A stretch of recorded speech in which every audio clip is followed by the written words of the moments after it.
What's the point here? I mean, you say at one point, Republicans tend to exhibit anti-intellectual qualities. Democrats, on the other hand, coalesce on the intellectual tail of the continuum. So is the point that Republicans are stupid and Democrats are intellectual?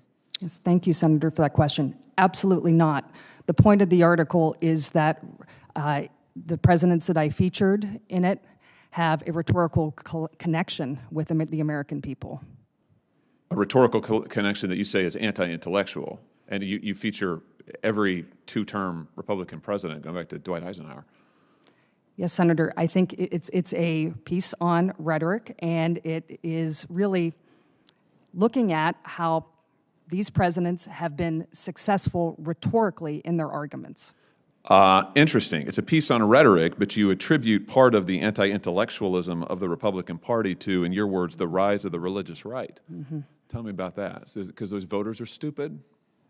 Thank you, Senator, for that question. Absolutely not. And if I am confirmed as Archivist of the United States, I look forward to welcoming all Americans to the National Archives.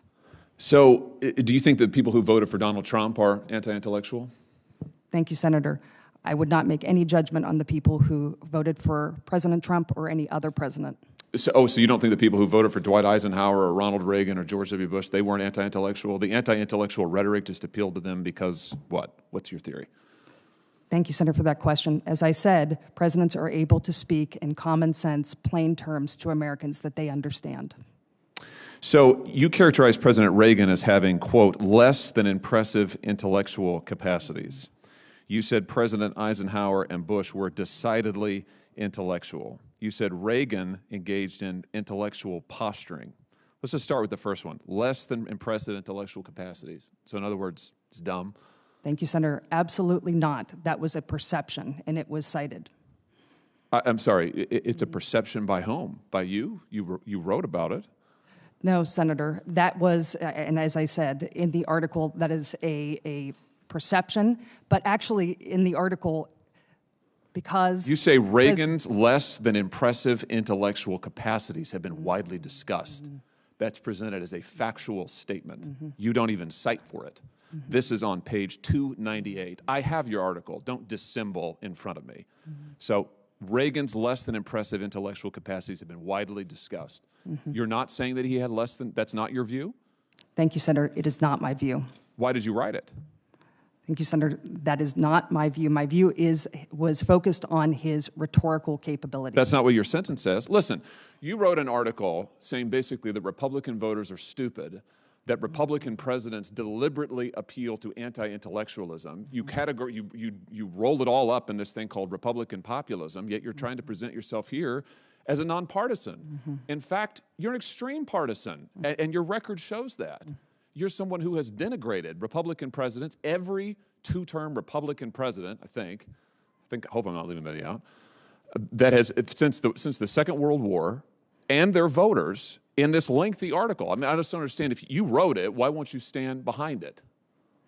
Thank you, Senator. I will stand by my long experience for over 15 years of nonpartisan service. You know, this is not just a theoretical set of questions, because as you know, we have seen what happens when you have political activists in the position that you are up for confirmation for. And we are living through that as a nation right now.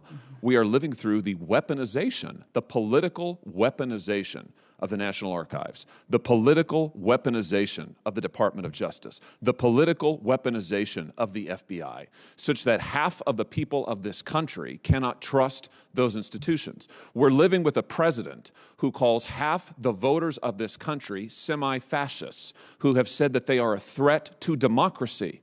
This is an elected American president who makes these outrageous, outrageous statements. So in that environment, frankly, to have you up for confirmation for this position, which has become very politically charged, in a way I lament. It should not have been, but unfortunately, the past archivists have done what they've done. The FBI has done what it has done. DOJ has done what they have done. And here you are talking about the anti-intellectualism and, frankly, stupidity of American voters. I mean, if that isn't playing to type, I don't know what the world is. I mean, it's basically a self-parody. How can you assure me or anybody watching this hearing the millions of Americans, 75 million Americans who voted for a Republican in the last election, how can you assure them that you will be truly nonpartisan, given what you have said over a period of years? Yes. Thank you, Senator. I stand by my record of nonpartisan service at the Congressional Research Service, the Library of Congress, and at the White House Historical Association. And I invite anybody to talk to the people that I have worked with for years in my nonpartisan government service. Mr. Chairman, without objection, I'd like to enter this article, Anti-Intellectualism in the Modern Presidency, Republican Populism. I'd like to enter it into the record. Without objection. I'd invite everybody to read this. You can read the words for yourselves. You can read the entire article for yourselves, and folks can make up their own minds. I think when they do, they'll be really disappointed. I'm deeply disappointed.